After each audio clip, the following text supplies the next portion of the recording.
उत्पते व्रतं चरिष्यामि।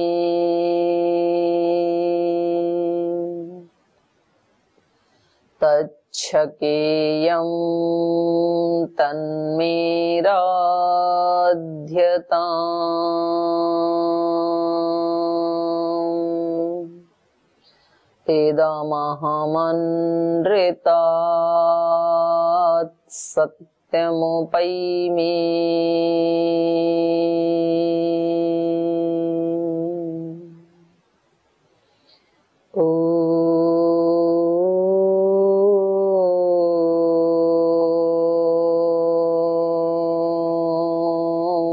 असतो मा सद्गमय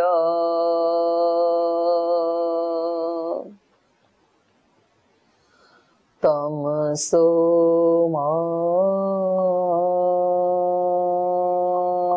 ज्योतिर्गमय।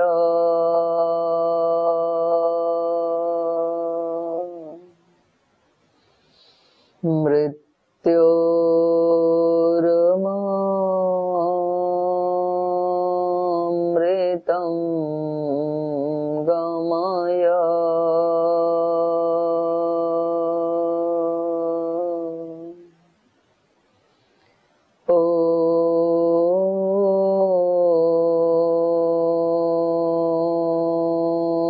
मग्न आयाहि वीतये।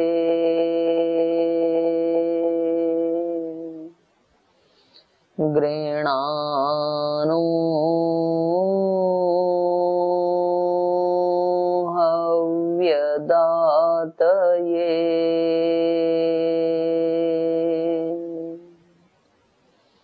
विहोता सत्सि बर्हिषि।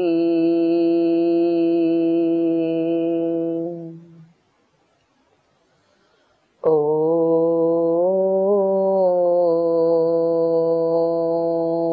पावकानः सरस्वती।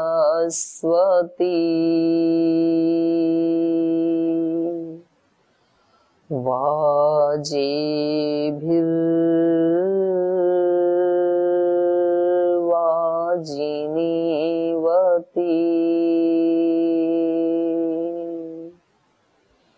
यज्ञं वष्टु धिया वसु।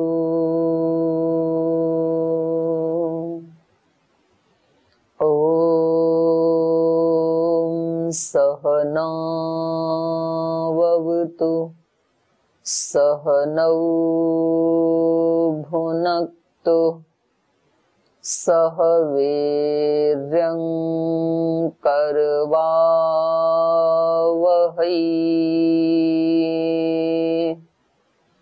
तेजस्विनावधीतमस्तु मा विद्विषावहै।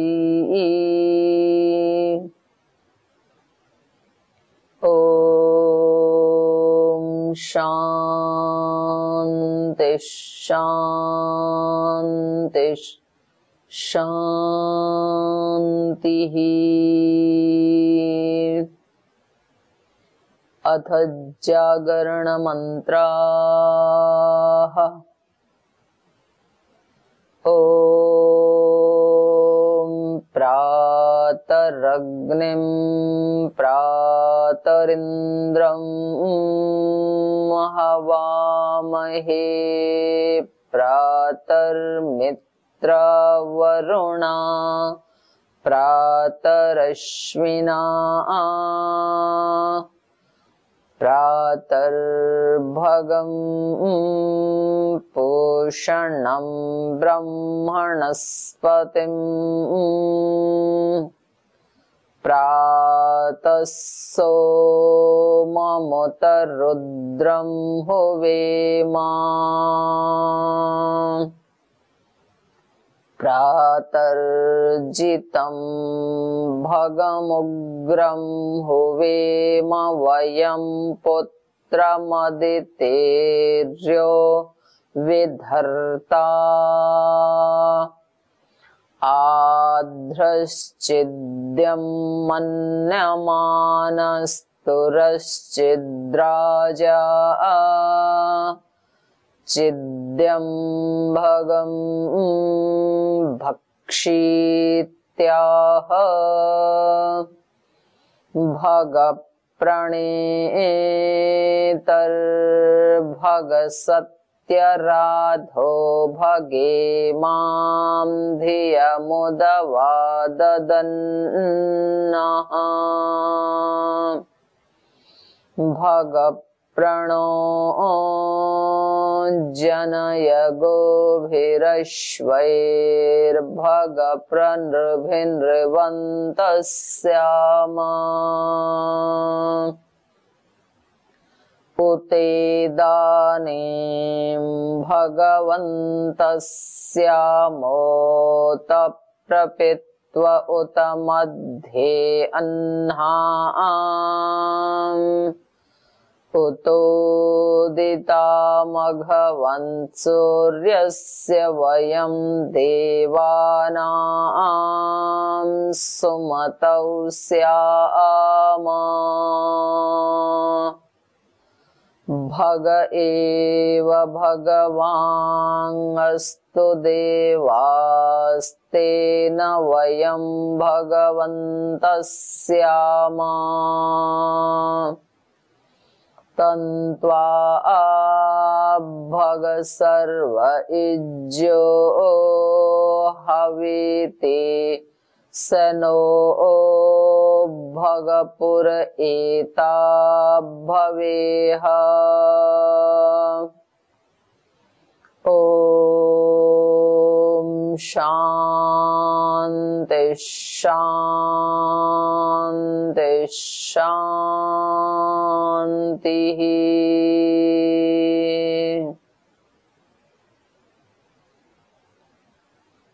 और अब बैठ जाइए कुछ क्षणों के लिए, शरीर से संसार से अलग होकर के अपने आत्म स्वरूप में, अपने परमात्मा की गोद में।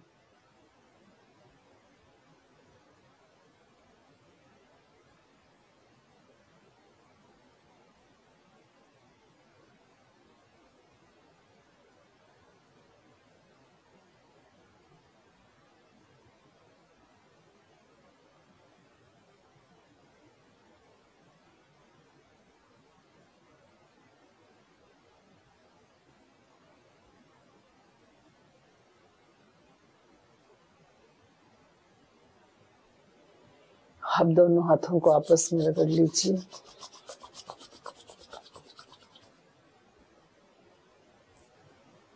आंखों को खोल दीजिए।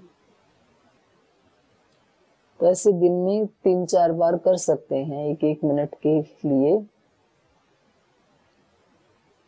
जब भी थोड़ा काम करके थक गई तो थोड़ा ऐसे अपने अंतर्मुखी होकर के बैठ गई। ध्यान कोई सिखा नहीं सकता है, ध्यान खुद करने से ही आता है।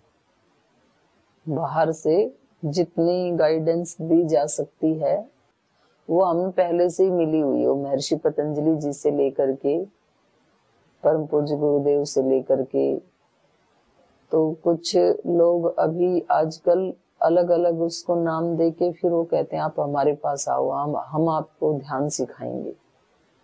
और ध्यान के बिना आपका योग और ये सब व्यर्थ है, ऐसे कुछ लोग ऐसे बोलते हैं। वो ठीक है, लेकिन ध्यान कोई दूसरा नहीं सिखा सकता है, अपने अंदर खुद ही जाना। तो उसके दिन में ना 4-5 बार प्रैक्टिस कर लिया, 1-1 मिनट, 1 मिनट, 1.5 मिनट, उसमें तो कुछ ज्यादा भी नहीं है।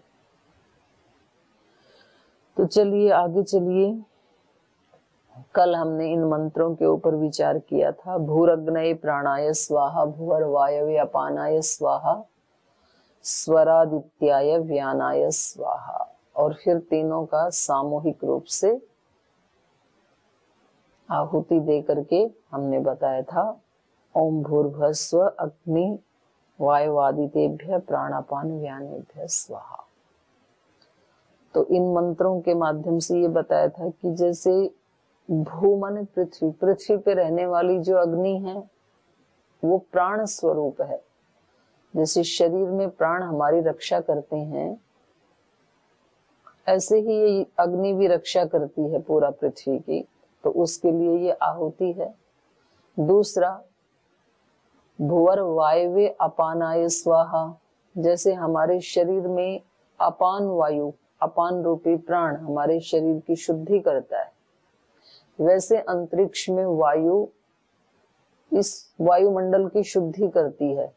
आपको पता है कोई चीज सड़ जाती है घरों में तो कहते हैं इसको हवा में डाल दो, हवा इसको प्योर कर देगी। तो ये वायु के लिए आहुति दी। फिर तीसरा, स्वरादित्याय व्यानाय। जैसे व्यान हमारे पूरे शरीर में व्याप्त होकर के अंग प्रत्यंग को जीवन दे रहा है, ऐसे आदित्य, जैसे आदित्य के माध्यम से समुद्र से जल सूख करके ऊपर जाते हैं, फिर सूर्य उनको बादल बना के फिर बरसा देता है, फिर उनसे बारिश होने से कुछ औषधियां वनस्पतियां उत्पन्न होती हैं, फिर वो हमारे काम, खाने के काम आती है, जीवन के काम आती हैं। तो सूर्य के लिए आहुति, वायु के लिए आहुति और पृथ्वी वाली अग्नि के लिए आहुति। तीनों आहुति देने का अभिप्राय ये है कि मैं भी इस ब्रह्मांड के साथ जुड़ करके अपने लिए और दूसरों के लिए एक प्राण की तरह से काम करूं। जब किसी से अत्यंत प्रीति होती है तो कहा जाता है प्राण प्रिय। तो मैं इस समाज के लिए, इस राष्ट्र के लिए, अपने स्वजन परिजनों के लिए प्राण की तरह से उनकी रक्षा करने वाला हो जाऊं तो फिर प्रिय अपने आप ही हो जाऊंगा, ऐसे साधक सोचता है। मैं भी अंतरिक्ष वाले वायु की तरह अपनी और अपने आजू बाजू वालों की और अपने समाज की, अपने संगठन की, अपने राष्ट्र की अशुद्धि को दूर करने वाला बनूं वायु की तरह, और आदित्य की तरह सबको जीवन देने वाला बनूं। देने वाला मतलब हम जो दे सकते हैं उतना देने वाले बने। आदित्य नहीं बन सकते तो दीपक तो बन ही सकते हैं। तो ये भाव था इन तीनों मंत्रों का। तो कलावती जी हाथ उठा रही थी, एक प्रश्न ले लेते हैं आज, फिर आगे चलेंगे, नहीं इसको पूरा करेंगे। जी कलावती जी, आप क्या पूछना चाह रहे थे, पूछ लीजिए।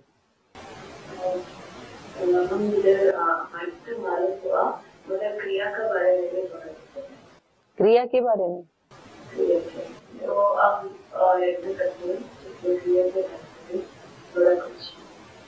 इससे तो आहुति ही डालते हैं ना, इन मंत्रों से तो आहुति डालते हैं। हाँ, इसमें इसका भी आपसे थोड़ा कैसे बनाते हैं और इसका पूरा अब कैसे डेमो दिखाना है। आप बोले आपके मुंह में डिफरेंट बताए तो मालूम नहीं किया उसके बारे में, फिर भी आपके मुंह से पूरा अर्थ मिलता है।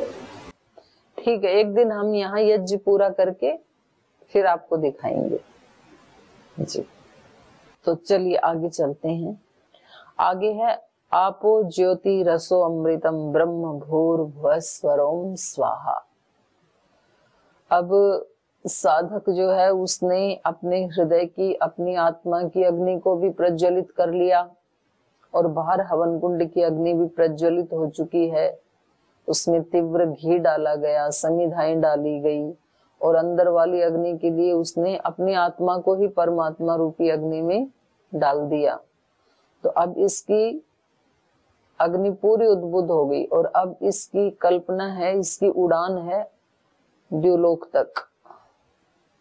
ऐसे यज्ञ नहीं कर रहा साधक, ये उड़ान भरना चाहता है द्युलोक तक कि मैं पृथ्वी की अग्नि के समान, प्राण के समान, वायु के समान, अंतरिक्ष के समान इतनी बड़ी सेवा करने वाला बनूं। तो अपना सर्वस्व समर्पित करके, और अब ये भगवान की उस विराट रूप को महसूस कर रहा है।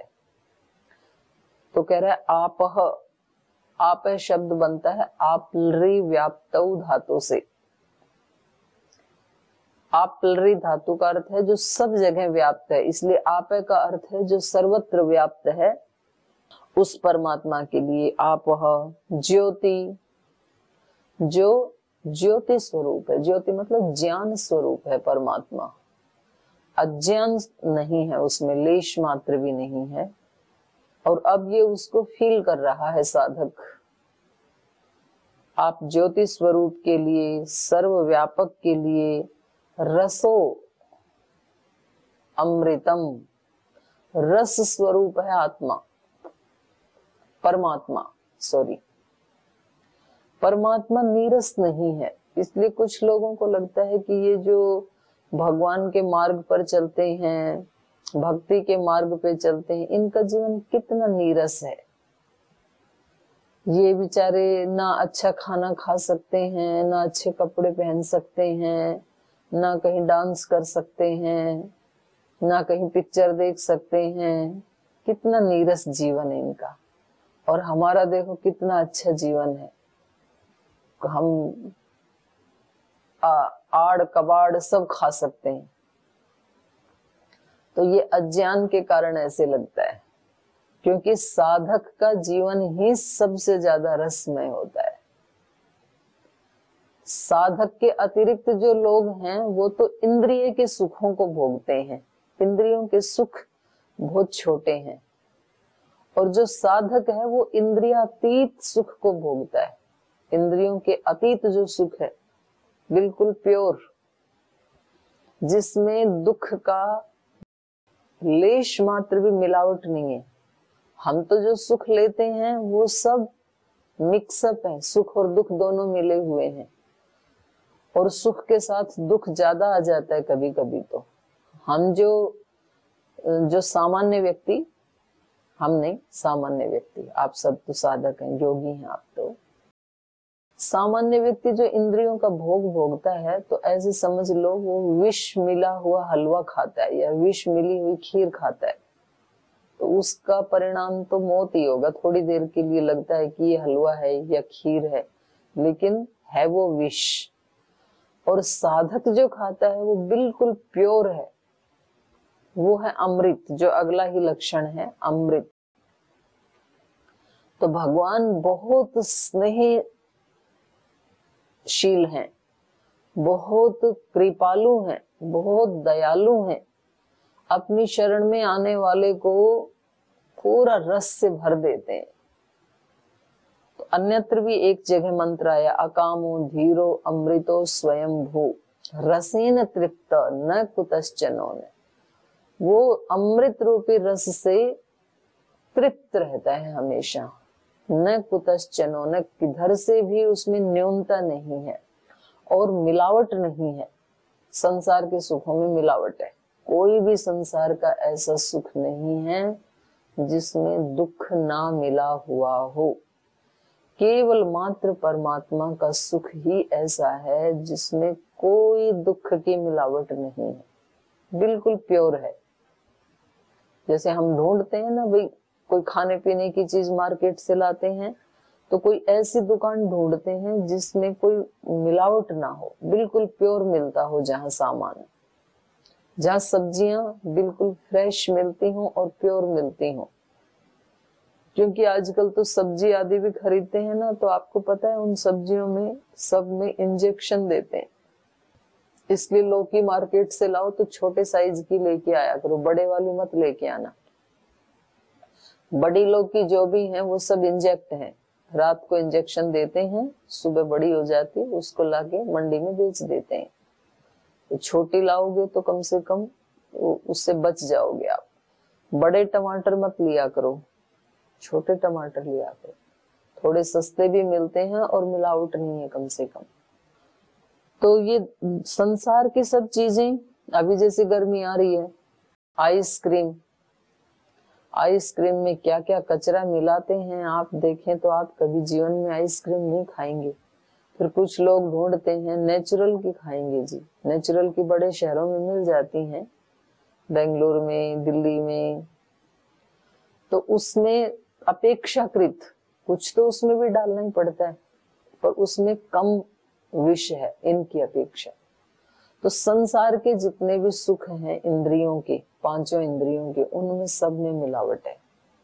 चाहे वो कितना भी अच्छा सुख लग रहा हो, लेकिन मिलावट है उसमें। लेकिन भगवान का सुख बिल्कुल प्योर है। रसो अमृतम, ब्रह्म सबसे बड़ा है वो। ब्रह्म मतलब विराट, अमृत मतलब अविनाशी। बाकी के सुख आते हैं चले जाते हैं, परमात्मा का सुख एक बार आता है तो कभी जाता नहीं। आपो ज्योति रसो अमृतम ब्रह्म भूर्भुवः स्वरोम स्वः ओम। तो ये तो पहले हमने बताया था, भू मतलब वो प्राणों का भी प्राण है, भुवः सब दुखों का नाश करने वाला है, स्वः सुख स्वरूप है। तो जब कभी कोई संकट आए जीवन में, कोई बेचैनी हो, कोई तनाव आए, तो इतनी सी ये इसको महाव्याहृति कहते हैं, भूर्भुवस्व भूर्भुवस्व भूर्भुवस्व, इतना ही पाठ कर लें आप तो 10 20 50 बार करेंगे, रिलैक्स हो जाएंगे। भू मतलब वो प्राणों का भी प्राण है, भू है वो सब दुखों का नाश करने वाला है, तो मेरे इस दुख का भी नाश कर देगा। स्व मतलब वो सुख देने वाला है, तो वो मुझे भी सुख देगा, क्योंकि उसका स्वभाव ही सुख स्वरूप है।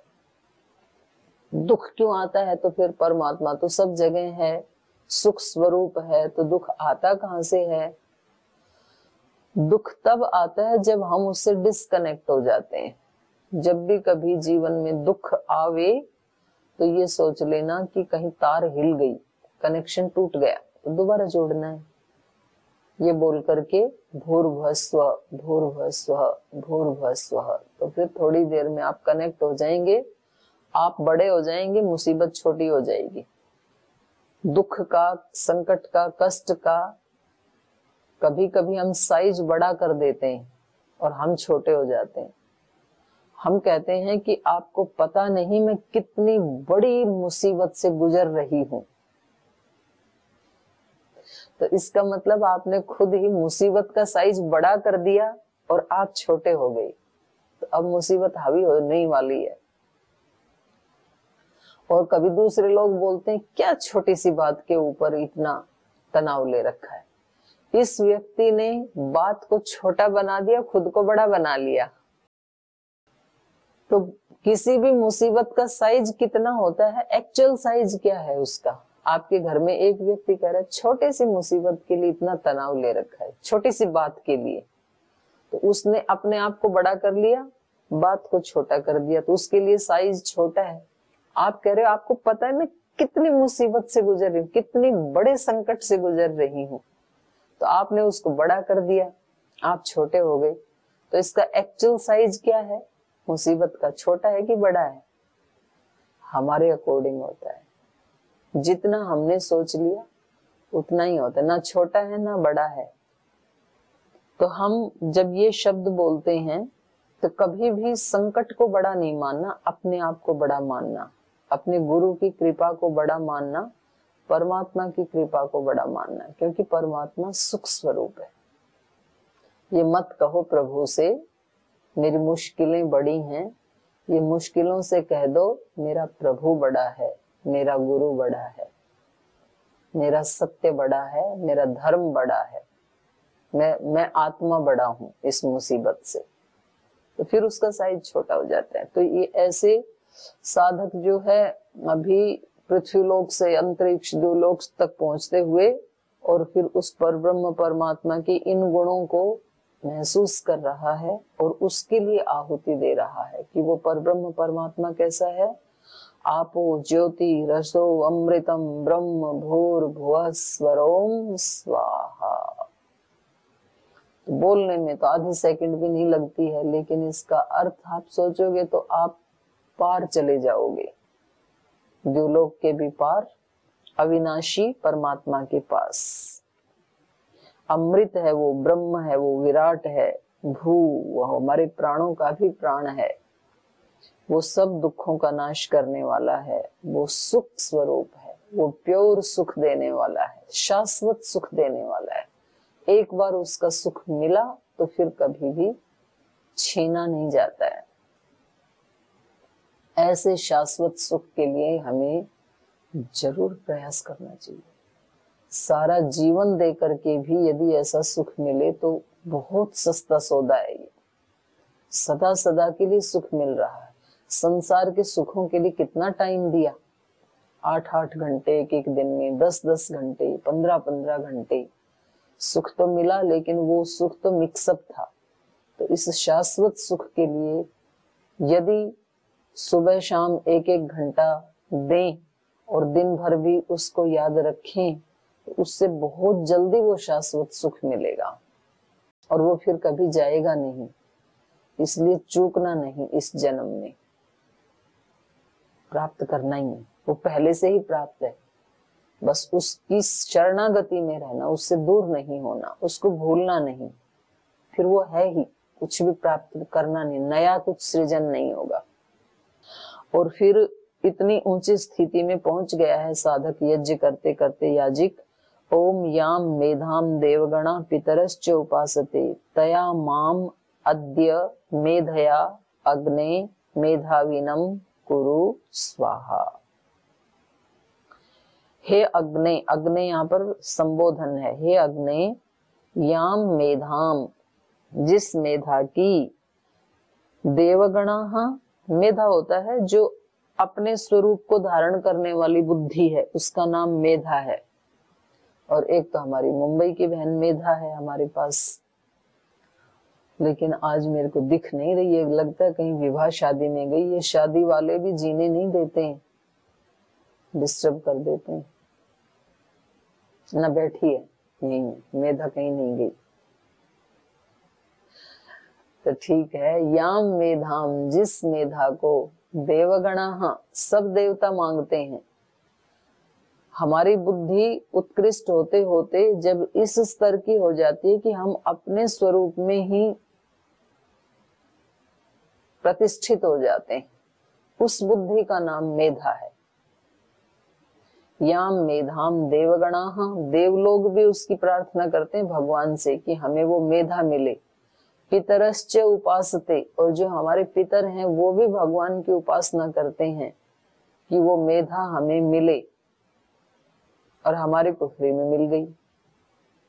याम मेधाम देवगणा पितरश्च उपासते तया, तया माने उस मेधा से, तृतीय विभक्ति है। तया माम, मुझको, अद्य, आज ही, मेधाविनम, मेधा वाला, कुरु, कर दीजिए।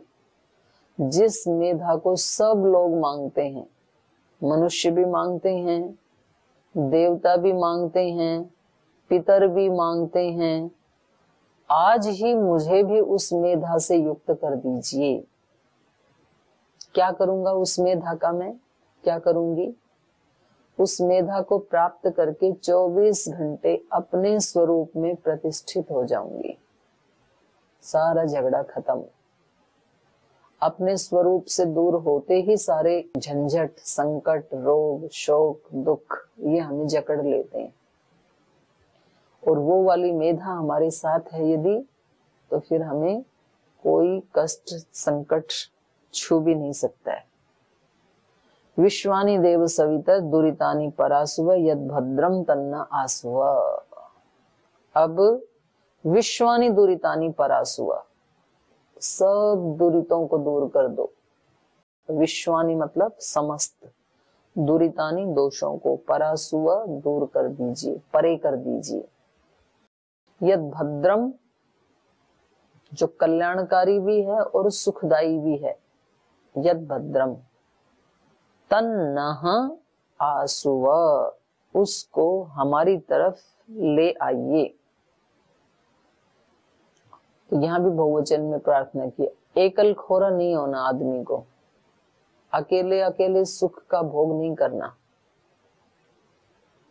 यहाँ पर प्रार्थना की है। साधक को सबके लिए प्रार्थना करनी चाहिए।